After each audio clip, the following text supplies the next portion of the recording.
Hi, and welcome to an episode of the Play Therapy Circle. I'm Kylie Ellison, a therapist, clinical supervisor, and play therapy trainer, and I'm so grateful you're here. This podcast is a space for thoughtful, soulful conversations about child-centered therapy, play-based work, and what it means to show up with presence and compassion, both for our clients and for ourselves. Whether you're a seasoned play therapist, a student just starting out, or someone deeply passionate about working with children, you belong here. Hey everyone, welcome to the Play Therapy Circle podcast. I'm your host, Kylie Ellison, and I am so glad you are here. Welcome to part 2 of our episodes on parent consultations. We covered in part 1 going through intakes and what that initial consultation looks like. So we're going to finish that in part 2, and we're going to talk about how to do those ongoing parent-carer consultations as well. So I really hope you enjoy this episode. I hope it adds to your toolkit, and thanks so much for supporting us. Here we go. For our ongoing parent consult updates, we very much are again having this particularly structured so that it is in 3 sections. So the first section is very much around every 4 to 6 weeks we're meeting with the parent and we're checking in with them. So we dedicate very much so deliberately and consciously time at the beginning for the parent or caregiver to tell us how things are going with their child in various settings. So whether it's in the school setting, whether it's at home, whether it's with their peers, whether it's with extended family, whatever that looks like in terms of their struggles or their challenges, how is that going? Is it, has it deteriorated? Is it getting better? Is it the same? So I have a lot of scaling questions. I have a lot of prompting questions in my ongoing parent consult template that is good for me to have to be able to prompt me if I have a parent that has no update for me, because there is definitely lots of areas that I want to check in about, confirm about. So how are they finding play therapy? How do they find their child coming to sessions? What have they noticed at home? How are they coping at the moment? Has things gotten better or worse?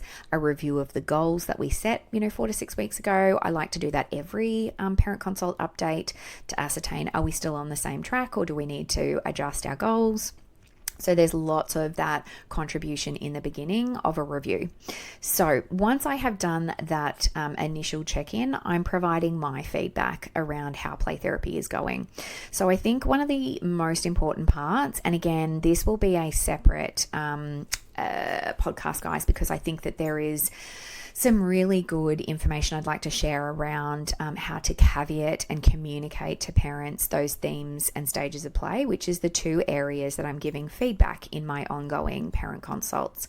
But really recognizing that when we are giving that feedback, we are aiming to protect the confidentiality of the child whilst also acknowledging that the parent generally is the one that has provided consent and is the one that referred and initially engaged with us. So we have that dual relationship of working with the parent and working with the child. So it's not an easy relationship to kind of navigate between parent and child and myself as the therapist. So I want to acknowledge and show a lot of empathy in that space to the parent, that they are really keen to know what's happening in the playroom. But I'm very conscious, guys, of making sure that I'm not talking about the specifics of what's happening in the playroom. That's really important for a couple of different reasons. We know that generally speaking, parents have not had training in child-centered play therapy. So when I'm talking about things in the playroom, and especially particular sequences of play, or exactly what the child has done in terms of how they played in the doll's house or how they played in the sand tray, that oftentimes is received by parents where they'll say things like, that just sounds like play, like that just sounds normal. And so we acknowledge that because they haven't had the same training as us oftentimes. And so that's fair that they are making that reflection back to us. So we need to be conscious of the fact that they have not had training in child-centered play therapy. And so we need to make the language easy and digestible for parents so they can understand what we are talking about. So what do I mean by that? if, say, you've got a child who is talking about a theme in play therapy in their sessions related to the topic or the theme of power and control. This is just one example. So I might mention that to the parents. I might not. It would depend on how that relationship is and the understanding kind of level of the parents. But I might say to them, what I'm seeing in the playroom and what's really important here is to talk about some of those issues that the child is discussing in therapy. And I'm using the word discussing because I think it's really important that we're educating stakeholders, including parents and caregivers, around the fact that children play, but that is their mode of communication. That's how they talk, is through play. So I'm using the word discussed because they are discussing. They're discussing through their play what they are doing. So what is being discussed is the issue of power and control. What does that mean for you? And, what does that mean in real terms? Oftentimes, we relate that to children feeling like things are out of their control, that they have no say or decision making over. And so when I start to use that language, it moves away from those clinical terms and helps me to be able to connect with the parent to start that conversation around power and control outside of play therapy. So I might say something like, what that can mean is that the child feels like they're not able to make choices for themselves. They don't have autonomy. They feel like others are making decisions for them, or they feel like things are happening to them that are not what they would want to have happen. So I'm then saying to the parent, can you help me? Because I really want to collaborate with them. I don't want this to be a situation where I'm the expert and I'm imparting the knowledge. This is a collaborative, walking alongside process. So I'm connecting with the parent to say, I'd really love your help. I wonder if you can help me to get a better sense of outside of play therapy, if you've noticed that at home, or if that's been something the school's noticed, or if you've noticed that with your child, with their peers. Help me to understand where that might be placed. And so by opening that conversation and giving that invitation for connection, I'm making sure deliberately that the parent is part of the change process. It's not just me.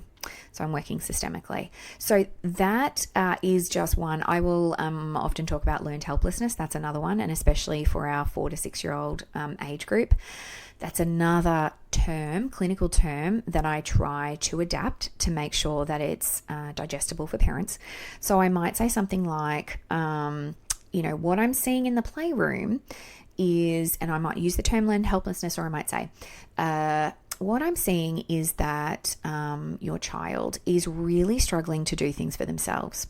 So what this looks like is that even really kind of simple tasks that I know developmentally they can do, they're often deferring to me as the therapist in the playroom to do, and really struggling to initiate play themselves or make decisions for themselves. Is that something you've seen at home? And when I open that invitation like that, 99.9% of the time, the parents are like, yep, let me tell you a story.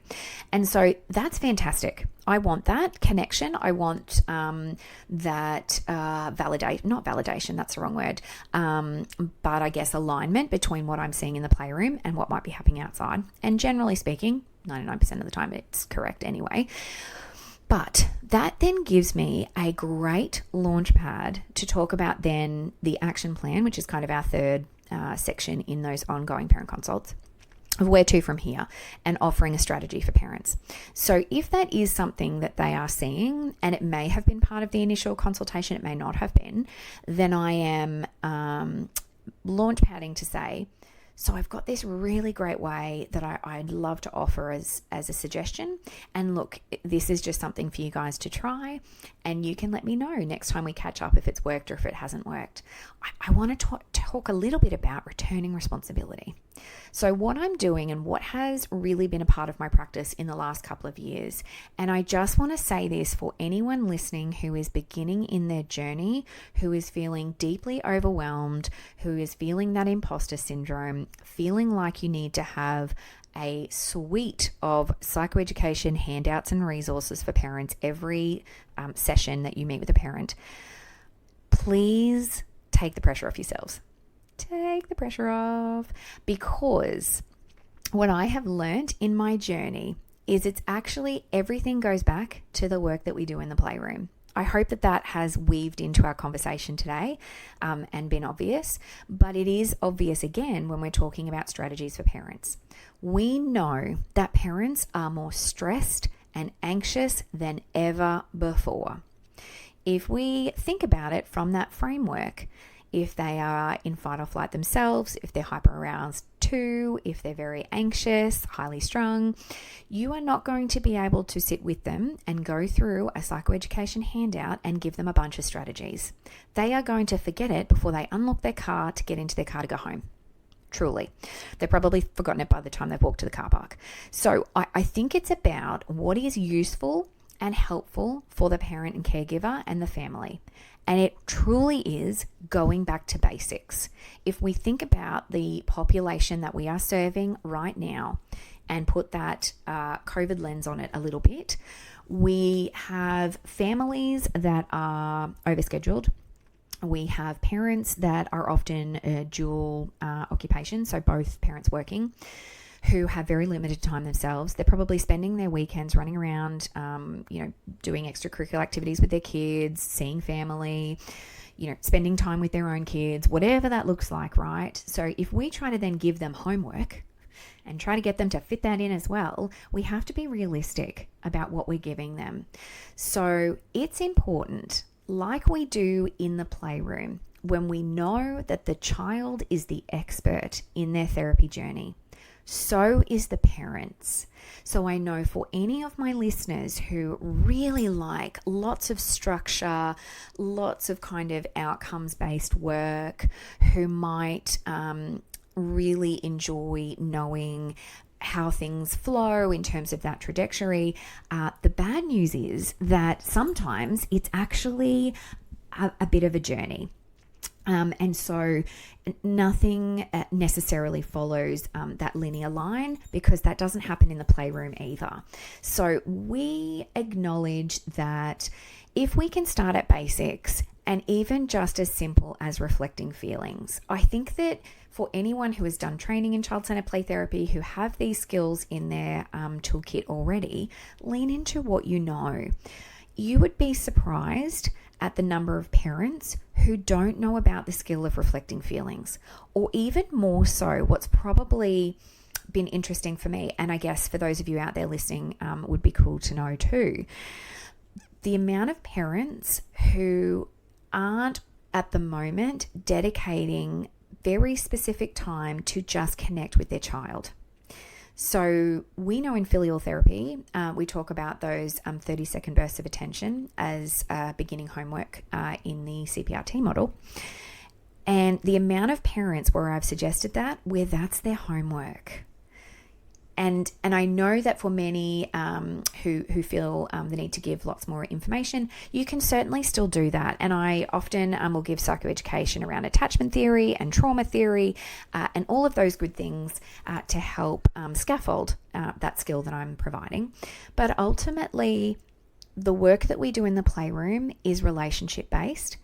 And so is that work with the parent, but then also the parent's work with the child. It all comes back to attachment, you guys. So if we can build some of those skills to help them with that connection, which will then lean into so many different aspects of support for the child, including co-regulation, emotional intelligence, all of those things that we know in child-centered play therapy, I want to impart that knowledge onto the parents, because we know, Gary Landreth says, why would we keep it, those skills within the playroom? It's there for us to share.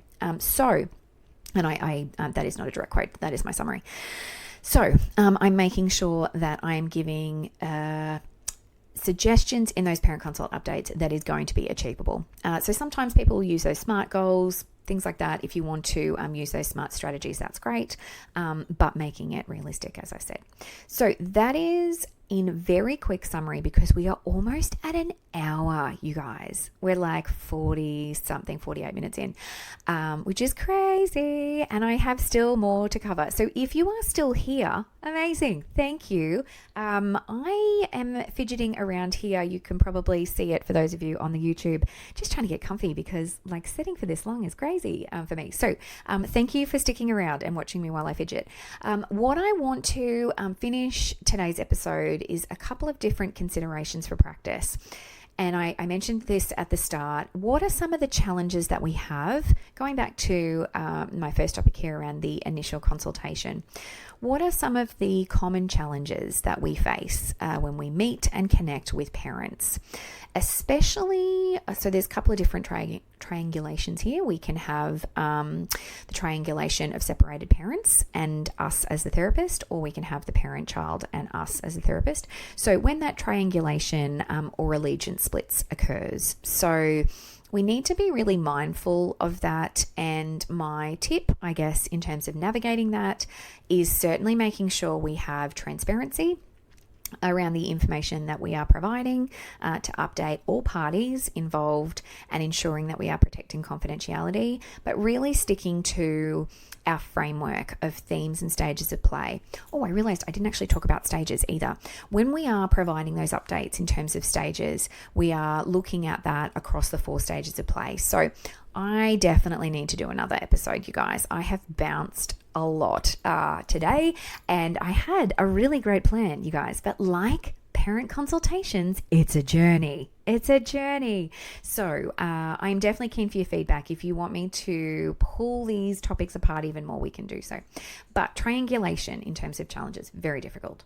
High conflict co-parenting, so parents with conflicting expectations, or potentially going through, in Australia, we would call it the family law court. And so we are making sure that we are providing the same consistent information on the progress and goals to both parties.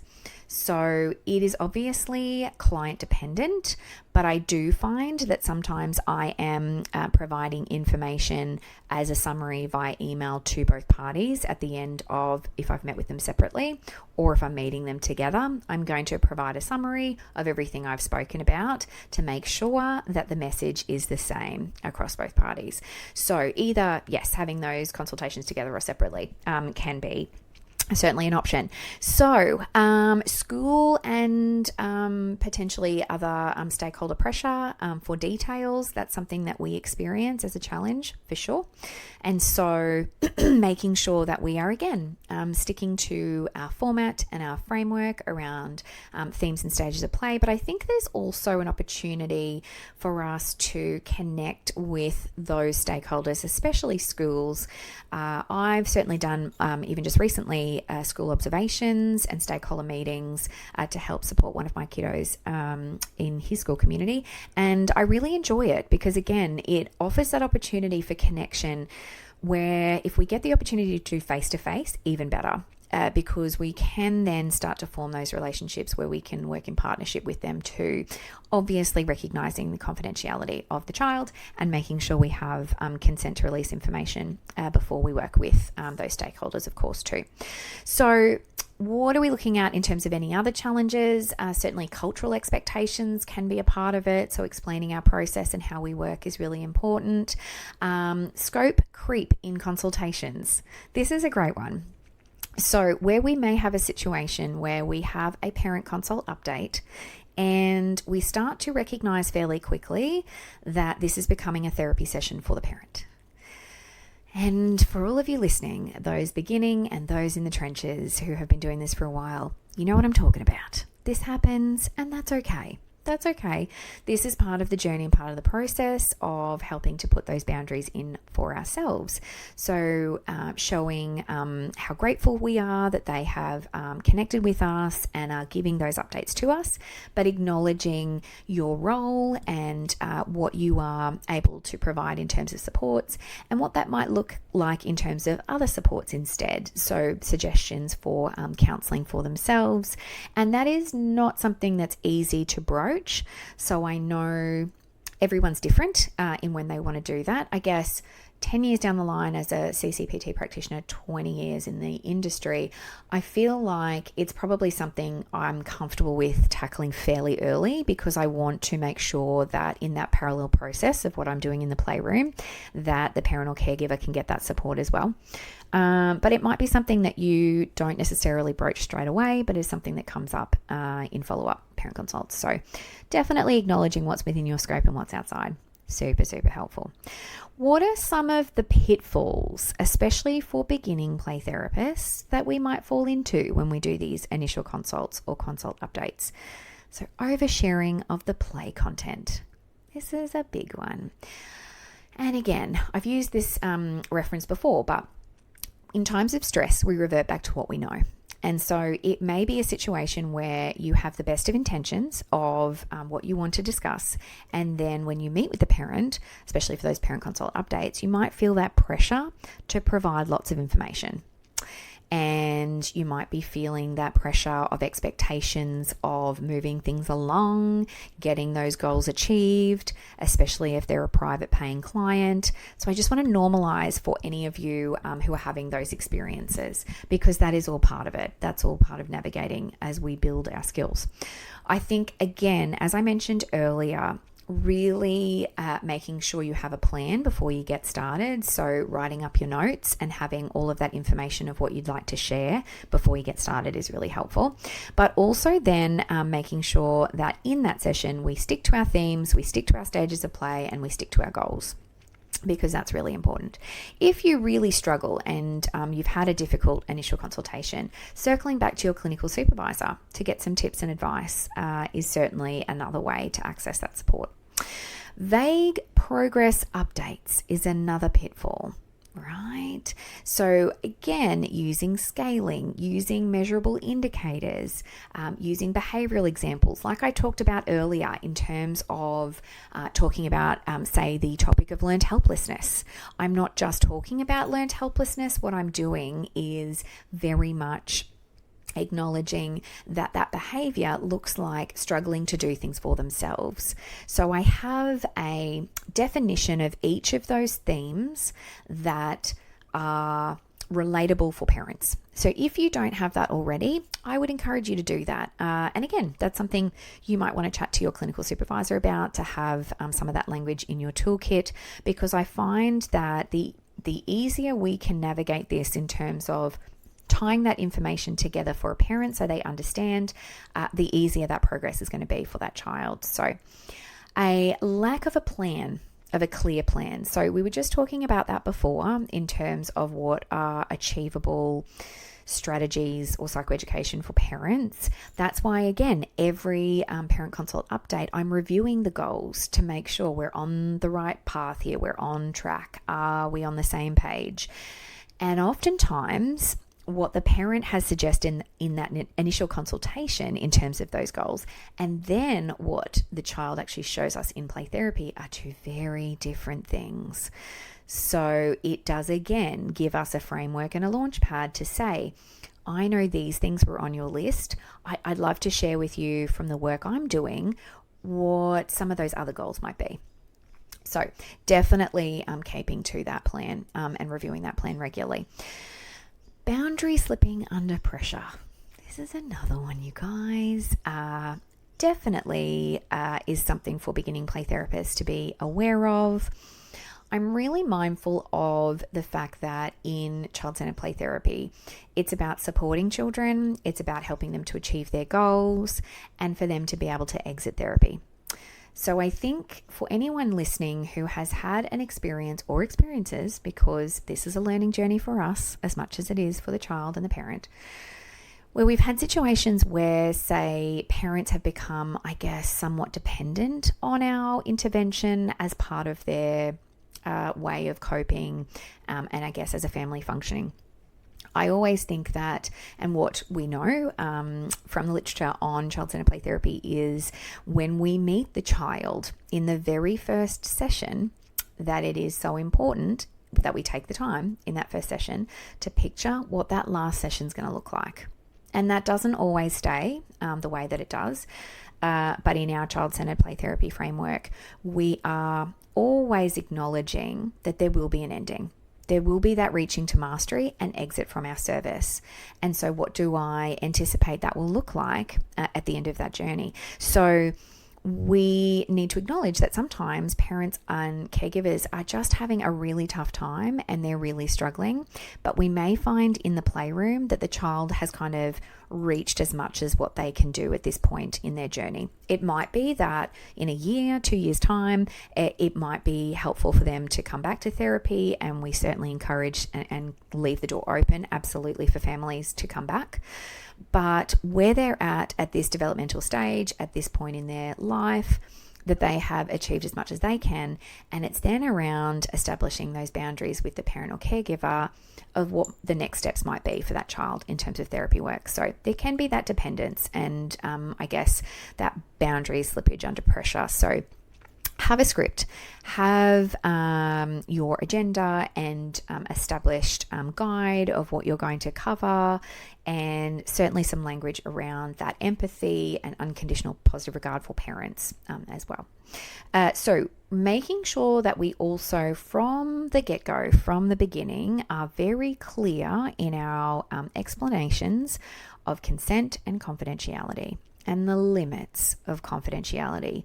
We absolutely are covering that in the initial consultation, in that paperwork that we've given to the parent. So I didn't go into that in too much detail. So if that's something you guys would like me to cover more, definitely can do so.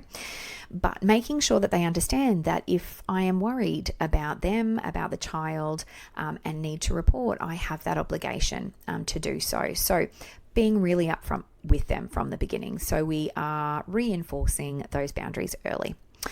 So that leads me into those ethical considerations. And the first one is around consent and confidentiality. So making sure that it is really clear around the limits and what we will be sharing in terms of information. The child's right to privacy is very important. So we respect the therapeutic space and being transparent with them as well, to be able to connect with them and give them updates, but also to give that safe space for kids. So child's right to privacy, mandatory reporting and duty of care, I just mentioned too. So following our legal requirements in regards to reporting where required is super important to cover in that initial consult. And then making sure our record keeping and our data are definitely kept up to date, that we are putting together our factual notes and we're storing them securely, and establishing those really clear boundaries with parents and caregivers from the beginning, and expectations of what they can expect out of the play therapy experience.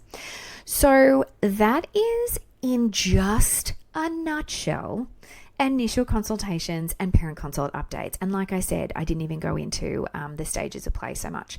So we've covered a lot of information. We've covered how to do that initial intake, what could be considered part of your framework for those parent consult updates, the challenges we experience, the pitfalls we experience, and those ethical considerations at the end.